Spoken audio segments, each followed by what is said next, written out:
the Mossberg Shockwave. Let's check it out.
Mossberg has been making excellent shotguns for a long time, and originally with their 500 series they were fairly inexpensive, a little bit less than the Remington 870, but when they came out with the Mossberg 590, that really upped their game, and they started producing these for the US military, and they're just excellent designs for a 12 gauge or for other gauges for that matter. But one of the big things about this is it is not a shotgun. This is the Mossberg Shockwave, and it is actually considered just a firearm. Now I want to thank gunbuyer.com for sending the Mossberg Shockwave. This is something that I have been dying to get a hold of. It's been out for a while, but there are just a lot of cool things about this, and I just wanted to really get it out to the range and really see if this is a viable self-defense option or if it's just a gimmick. But either way, it is a lot of fun at the range.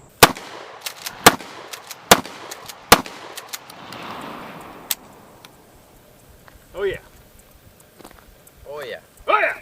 Now obviously the Shockwave has been out for a while, so this is nothing new, but there's a lot of controversy of, you know, is this just a gimmick or is it really something that's a viable self-defense option? We're going to kind of look at a little bit of that, but there's a lot already online. I think one of the best videos about that would be Nothing Fancy's video on this firearm.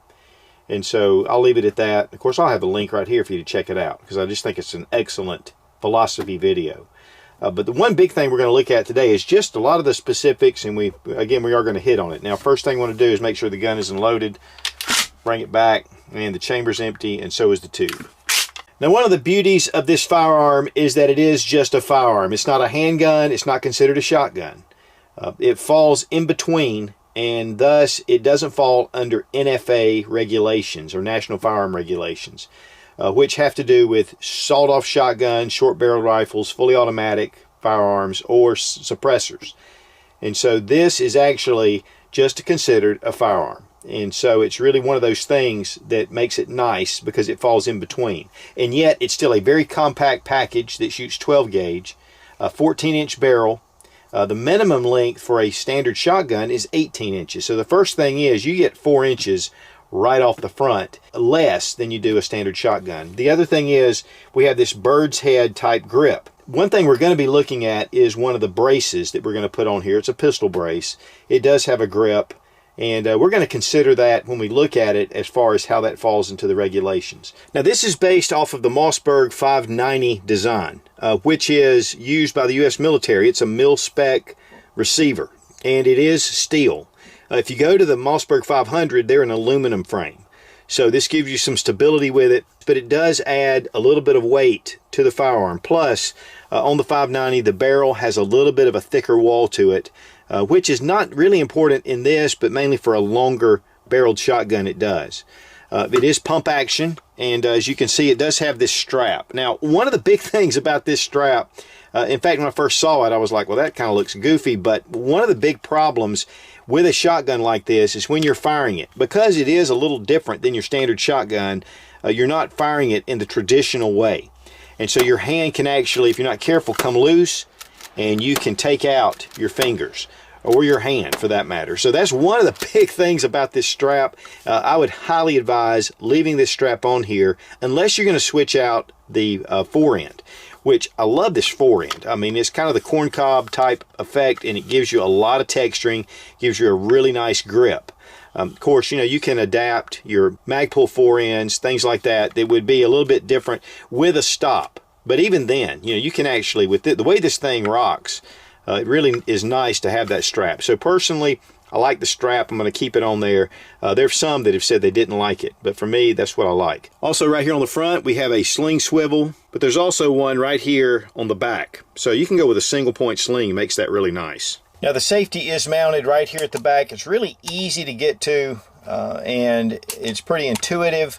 But, you know, if you're used to the Remington, you know, it has the locking cross bolt safety here.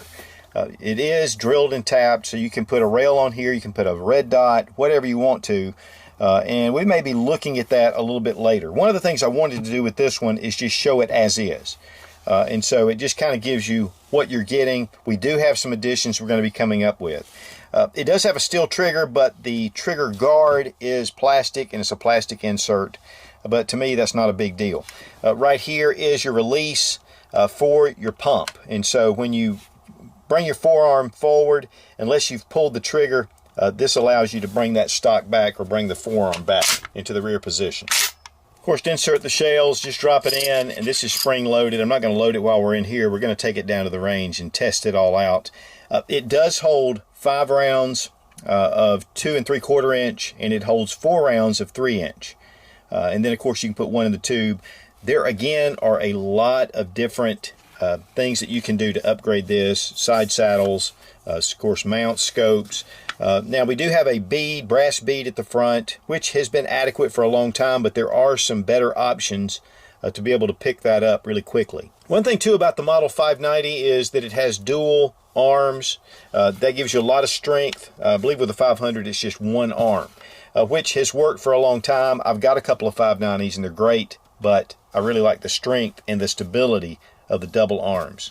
Now, to give you an idea of some of the advantages of the Shockwave, or the TAC 14 for that matter, is, you know, it's obvious that it looks cool, it's a small size, but how does it compare with a standard shotgun of minimum length? And this one is a CZ612, has the 18-inch barrel, and guys, you can see, I mean, it really reduces not only for the barrel length, of course, with this, and then you don't have a stock. That's going to give you less control with the Shockwave, which is definitely an advantage with a stock. But with this, to me, there's a lot of things that this can be done because of the small size, especially in really compact, confined spaces.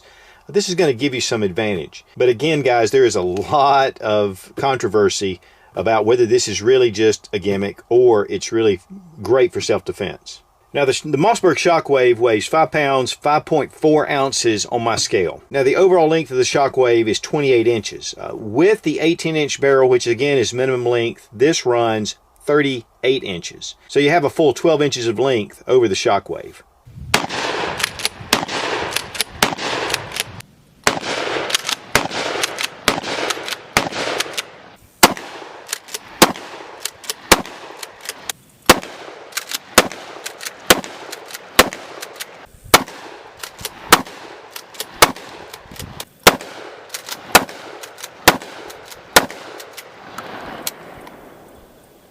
Wow, a lot more control with the stock for sure.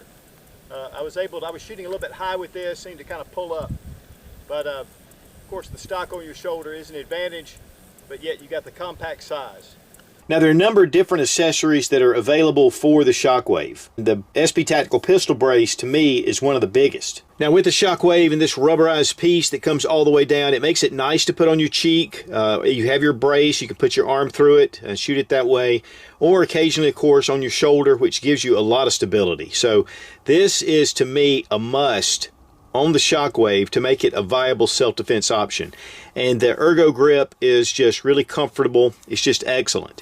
And it's very easy to install. But another addition that I think may be just as important is this barrel. And it's a 14-inch barrel. This was sent by Brownells.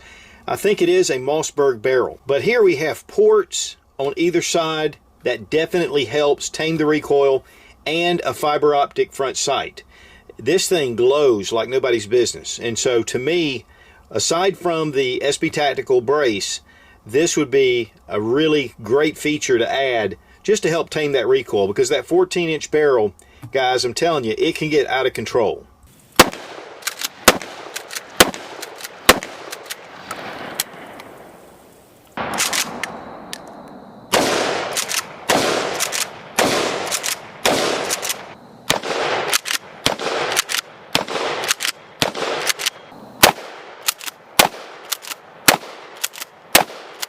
I highly recommend getting the brace, even if you put it up on your cheek. It's going to give you a much better controllability than just holding it out with your hands.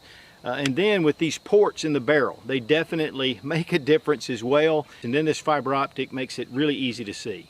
Now we're using some of the Agula mini shells, and this is buckshot, but we're using one of the Opsol little spacers, and this is what really allows you to feed and for these to work right. I've seen some guys try to use these without it, and it just doesn't work right.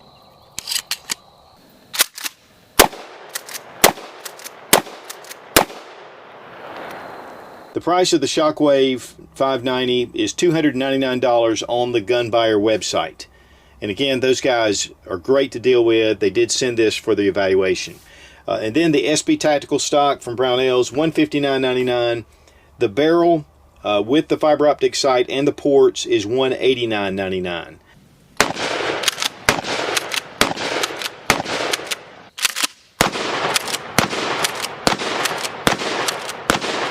Man, that brace makes a world of difference, And I want to thank Fiocchi USA for sending the buckshot, the slugs, and the birdshot that we shot through this thing. It will take 3-inch shells. And of course, you know, again, you get 4 rounds with 3-inch, you get 5 rounds with 2 3/4. And also I want to thank Agula for sending those mini shells. You do get 8 in this tube. So the Mossberg Shockwave, is it a great self-defense option? To me, in the original configuration, you're going to be hard pressed. Maybe in a vehicle, maybe. But it is so harder to control and really get those shots. In fact, Mossberg even recommends that you don't hold it up to your face. But to me, that's the only real way to get decent accuracy. They actually recommend that you shoot it from the hip. So adding that SB Tactical brace to me for a self-defense shotgun is a must. And then of course, with this barrel, this just gives you some added advantages. Again, I want to thank gunbuyer.com for sending the shotgun for the test and evaluation, and of course Brownells for sending the upgrades. This has been a great test. I've been pretty excited about getting one of these. As far as the Shockwave goes, it's excellent, but adding these just takes it to a whole nother level. Be strong, be of good courage. God bless America. Long live the Republic.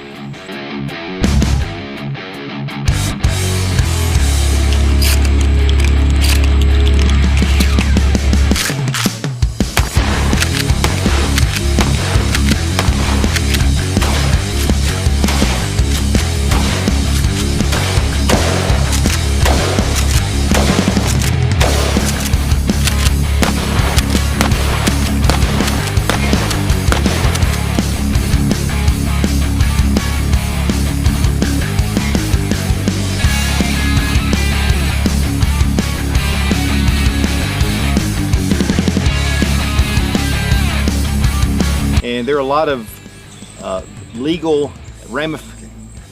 So you have a full 1/4. So you have a full 12 inches of length over your little. And then you got that fiber optic front. It's so easy to see. Just